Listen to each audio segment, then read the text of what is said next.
we've hit something of an obstacle with our biggest plan for this year, which is to build a new house on our farm.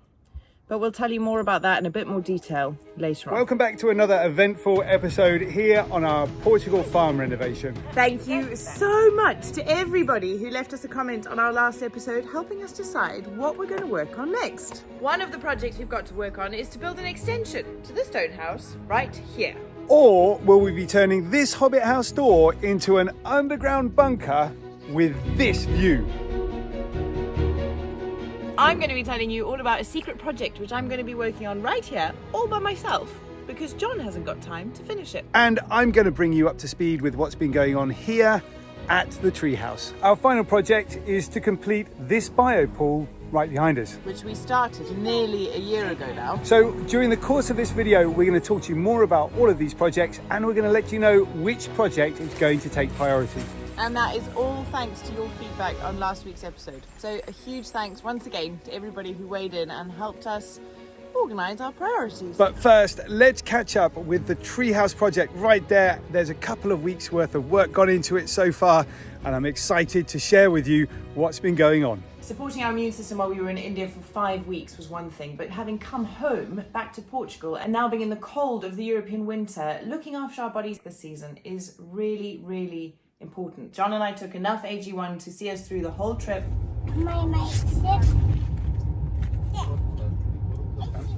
So in case you haven't heard, AG1 is a foundational nutrition supplement which supports whole body health. It has over 75 vitamins, minerals and whole food sourced antioxidants like zinc and citrus bioflavonoids that support your immune system. It also has a science-driven blend of prebiotics, probiotics and digestive enzymes which help to support your gut health, which is absolutely key to everything else that keeps you well and healthy. So we often get loads of questions about the taste, and it's actually super refreshing. It's kind of got hints of vanilla, a little bit of pineapple, but it's a lovely way to start the day. I especially like it with super cold water from the fridge, and if I'm feeling fancy, a little squeeze of lemon, and most importantly for this time of year, the all-important vitamin D3 K2 drops. Shake it all up and you're done.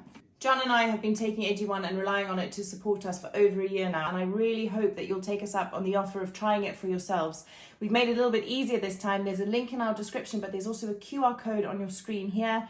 Scan it with your phone if you're watching from your TV. It'll take you straight through our page on AG1's website, and with your first purchase you will get your 5 free travel packs and a year's supply of these AG vitamin D3 K2 drops. And remember, just by clicking on the link or scanning the QR code, you massively help to support our channel and our family as we do everything we're doing on the farm, and we couldn't be more grateful for that. And if you do try it out, please let me know. I love seeing your comments. I love all the messages we get saying thank you for introducing it to us. We've had so many recently from people saying how much better they're feeling now that they're on it. That makes us super happy because we couldn't be prouder to partner with AG1.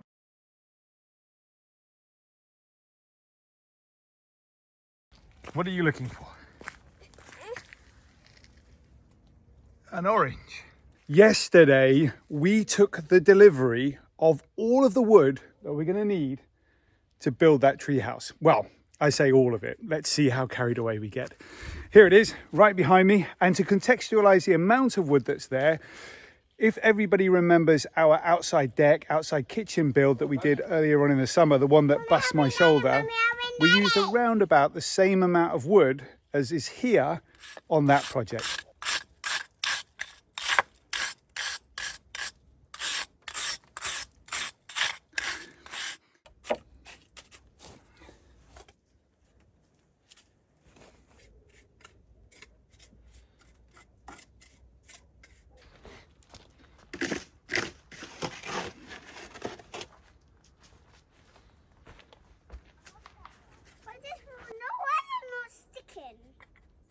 Yeah, because it's like got a really steep slope there. Really what I should have done before I started was build a bit of a frame there. So yeah. It's not sticking. Well, it's sticking, but it's sliding.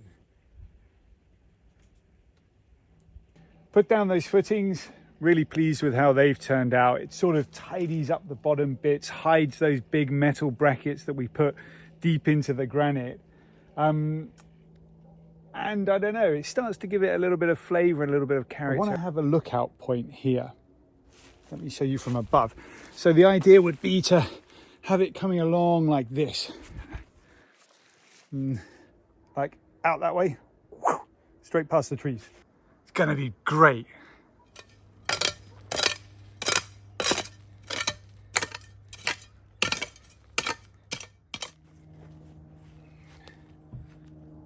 We want it to be like that.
About 90 centimeters.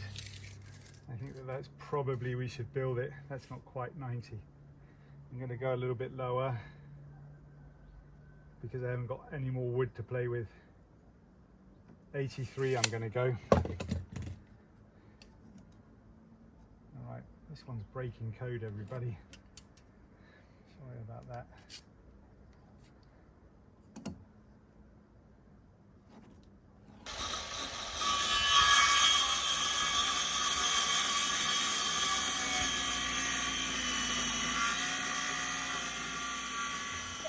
Right, Crusoe, you can come and help if you like. We're going to make, just very quickly, oh, are we good to, yes, we're good to go. Okay. Why don't you come with me? Right. Okay. Put your foot in there. That's it. I don't know busy one. Yeah, you stand there, see where the hammer is. We got the nail gun. All right. Now we're going to put that just like that. We're going to take this. It's called a vattopas. It's called a level. Tell me when it goes in the middle. Okay, how does it look? Is the bubble in the middle? Is it? Yeah. Let's do that. That's good. Have a look. Well, it's not far off, Crusoe. Well done, you. And another screw. Let's have it.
put together this lookout point.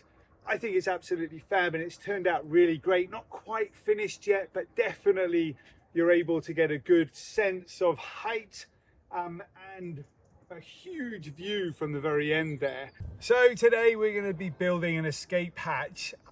All little boys need an escape route, that's for sure. Definitely. And if you're building a clubhouse that's already got a lookout point, then you definitely need an escape hatch. So we're going to be putting the escape hatch somewhere in the floor right here.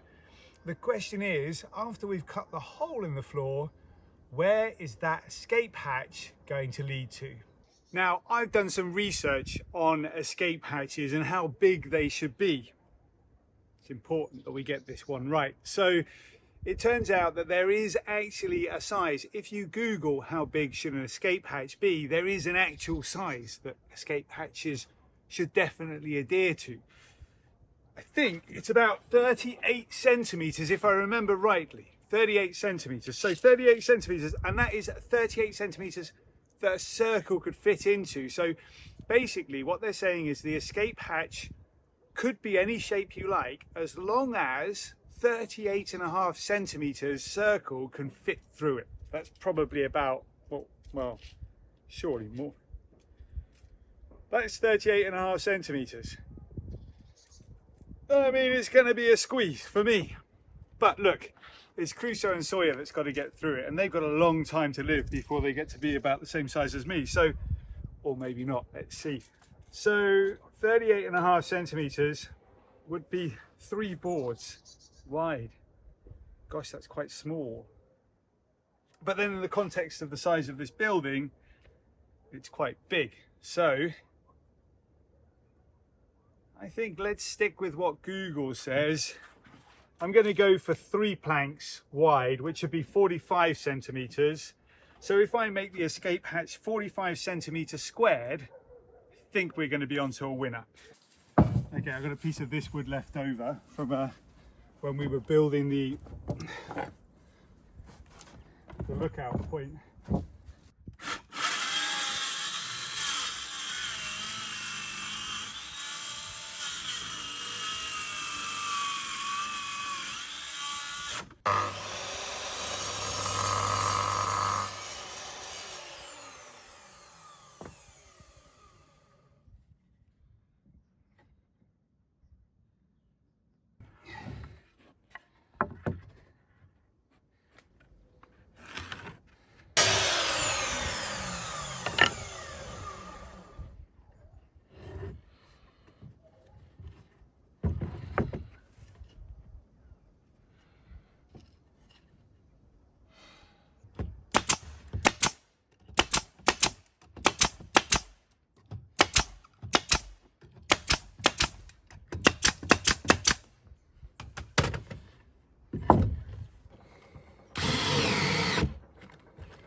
All right, here we have it.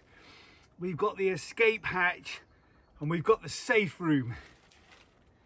Next step is got to be to make it so that the escape hatch leads around here and out there. So the boys are literally going to squeeze their way past this rock to get out. So I'm going to want to take off a whole bunch of this ivy. It's a shame because it's been there a blooming long time, but let's just get rid of that for now. If it wants to, I guess it can grow back, but the boys are probably, I think anyway, going to spend more time down here than they are up there. I know I probably would have done, especially at dinner time. You know, you got mum calling from the house over there, Crusoe, Sawyer, come for dinner, and they're going to be like, no way, quick hide. So there you have it. You are all caught up in real time with how far this treehouse project got before we went away to India. obviously we're now back and you are now going to be watching everything as it happens. And the next thing I'm going to tell you about is kind of part confessional, part big reveal, and well, it's kind of a big deal for me. So let me tell you what I'm going to be getting up to. This is my secret project. Come and have a look.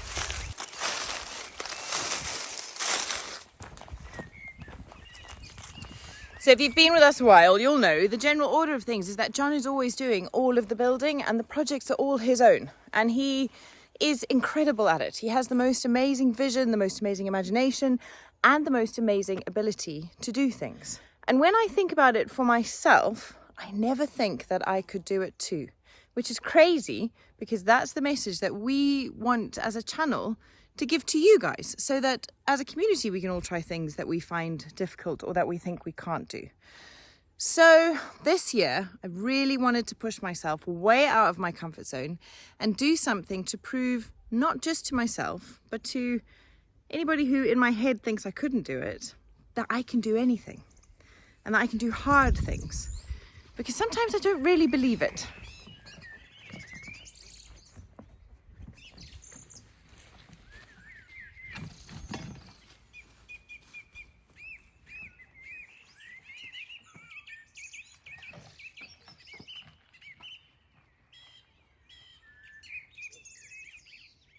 So this is the site of my secret project. So last year, in preparation for summer, we started building an outdoor living kind of area and what was meant to be an outdoor kitchen. And we didn't manage to finish it because John put out his shoulder and had some issues with his neck. So the project had to stop. And well, other things get in the way, priorities shift, and we've never managed to get back here. Well, I'm going to take it on myself to try and get this to a place where we've got something I've been dreaming about for this farm since we got here that we can use this summer. Now, the reason this is important is because, well, I often believe that I can't do the things that John does. He does all the building. He's so talented. He has the most amazing imagination.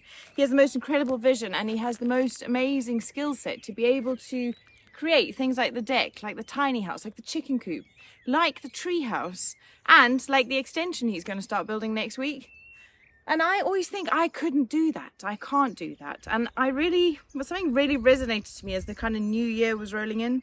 That famous quote, which I think was by an American president. I'm not very good at remembering things like that, but it says, if you think you can or you can't, if you think you can or if you think you can't, you're probably right. And that really stuck with me because I thought, you know what? I always think I can't, which means I'm right because I've thought it. So this year I'm going with, I think I can. And I think I can do this. It's not going to be easy. And I'm going to need a little bit of help, but that's okay. And with our channel, we're always trying to kind of show that you too could do anything you wanted to do. You know, we advocate being brave and thinking big and exploring every possibility. And I really want to live that this year more than I did last year, for my own benefit more than anything, you know, to kind of believe in myself a bit more. And I think it's probably coming out after the years of having tiny children and kind of trying to find yourself again. And really feeling like I also want to take ownership of what we create here on the farm. I have my projects, but they've never been things that stay. My projects have always been quite transient, quite seasonal, the vegetable garden, the cooking. I want to be able to look down at something that I built, that I made, and know that I can do it. So, without further ado or further waffling or further therapy, thanks everyone for listening, I am going to build my very own pizza oven. So the first thing I got to do up here is clear the space. Now my thinking is I'm going to build a countertop that sits against this rock, because we're always really aware of the views we're going to have from the big house once we manage to build it. Hopefully. It's all kind of hanging in the balance. But anyway, I'm thinking that if this is the back of the counter and I make a sort of L-shaped countertop with a pizza oven here, there is already a tree and a rock here, so it would just kind of blend in all together. I'm going to build it using rocks and cement, and John's going to help me with some wooden frames to make it a little bit easier for myself. But the first thing I got to do is just try and clear out. I'm going to dig out against the rock here, try and flatten it out a bit. And I need to move this enormous pile, which is stuff we cleared when we first got to the farm, and get that up to the compost heap. So it's a fair bit of work to do.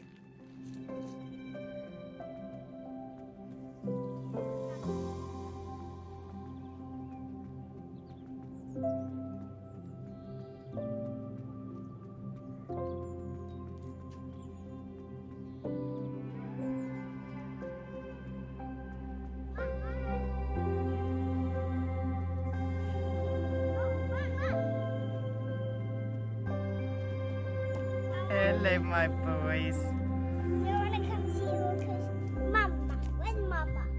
Is that what he was saying? Yeah. Is it? Mama's going to be down here a lot, guys. You know what Mum's building? Yeah. What am I building, buddy? Pizza oven. A pizza oven. Are you going to help me? Maybe 6 hours. 6 hours, eh? That's a nice quick build. As I'm digging here, I'm kind of trying to figure out how deep the soil goes before I hit rock.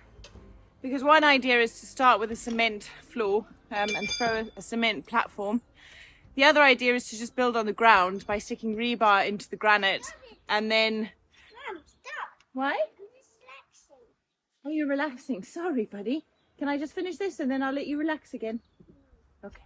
And then you use those kind of hollow bricks and fill those with cement to make the walls of the counter. It's quite deep here. The other thing I'm thinking though is that this is such beautiful soil, and instead of going to put it on the compost, we've got a project around the house extension that I think this is going to be perfect for.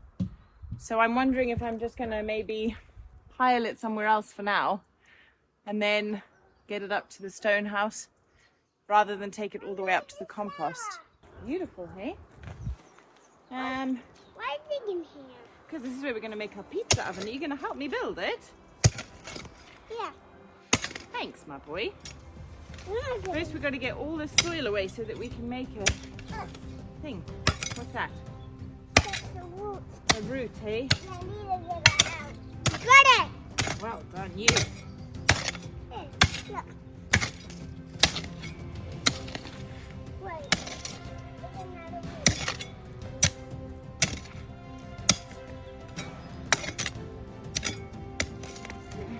Got it! Well done, bud. Good work. Right, let's take this up and go and see what Dad thinks. I got it now! What you got, bud? I think. Oh, well done. Ah, good timing, love. Hello, darling. What are you doing in the wheel? Crusoe and I were just taking the soil up. Is it? Yeah, but I don't think it needs to go on the compost. I think you can use it in your stone house extension. All right. Yeah, no. Well, I can't wait to get started on that. And getting started on it, it is. I've just got a text message from Senor Mario and Celia. It says, just spoke with Mario and he will deliver everything tomorrow morning. Yay! So tomorrow morning we will start the build on the stone house, and I for one am really excited to get started on that.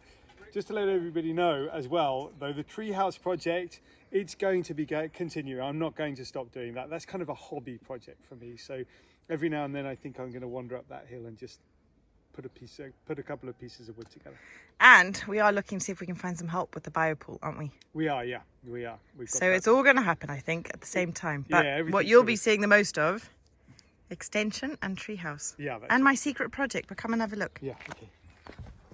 All right, what are you up to? Okay, so I've started digging this out in the location where I thought it was going to be, right? Yeah. Or where it is going to be. And I've put a rock at the, well, I think it's a bit far maybe, but I was just trying to get a line Yeah. for this bit. Yeah. And then maybe just a little bit, and then the pizza oven's in that corner. Okay. Something like that. Yeah. Anyway, I would love your thoughts on what exactly am I doing? Because in my mind I was going to dig a bit, find some rocks, stick rebar in it and build that way. But I'm digging quite far and there's no rock there, but there's rock very shallow here.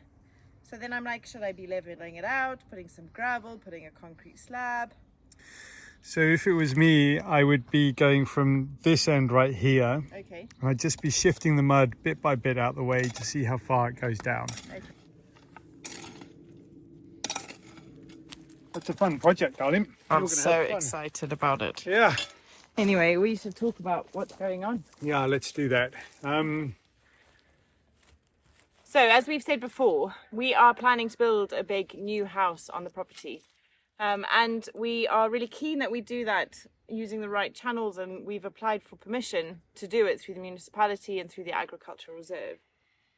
And we thought we were looking at a kind of 6-month process to get permits through both departments.